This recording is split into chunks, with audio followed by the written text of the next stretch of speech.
Hello అండి. మా అమ్మ చేసే మామిడికాయ రోటి పచ్చడి తినడానికి పుల్ల పుల్లంగా, కారంగా నిజంగా చాలా బాగుంటుంది. సో ఎలా చేయాలో చూసేద్దాం. ఫస్ట్ అయితే స్టవ్ మీద బాండీ పెట్టుకొని ఒక స్పూన్ ఆవాలు, కొద్దిగా మెంతులైతే వేసుకొని దోరగా వేయించుకొని పక్కన పెట్టుకోవాలి. తర్వాత ఒక 12 ఎండుమిర్చి అయితే తీసుకొని ఆయిల్ వేసుకొని వీటిని కూడా మనము సిమ్లో పెట్టుకొని వేయించుకోవాలండి మాడకుండా.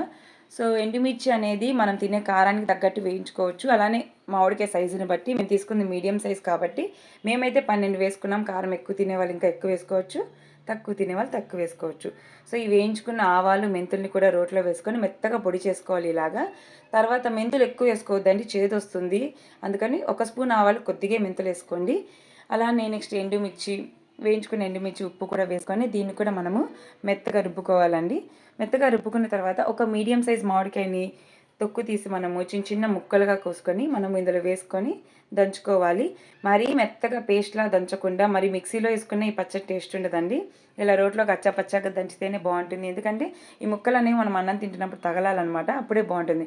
ఇప్పుడు మనం తోడుకునే ముందు ఉప్పు సరిపోయిందా లేదా చూసుకొని ఒకసారి తోడుకోవచ్చు. తర్వాత తాలింపు అయితే వేసుకోవాలి. తాలింపు కోసం స్టవ్ మీద బాండీ పెట్టుకొని ఆయిల్ వేసుకొని తాలింపు గింజలు, కరివేపాకు, ఎండుమిర్చి, వెల్లుల్లి వేసుకొని తాలింపు వేగిన తర్వాత ఈ పచ్చడి అందులో వేసుకొని 1 నిమిషం అలా వేయించుకొని ఇంకా ఆపేసుకొని దీన్ని మనం తోడుకోవచ్చు అనమాట గిన్నెలోకి.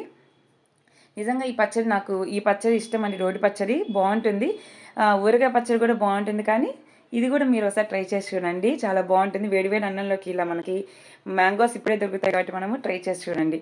వీడియో నచ్చితే లైక్ చేయండి. Thank you for watching. Bye.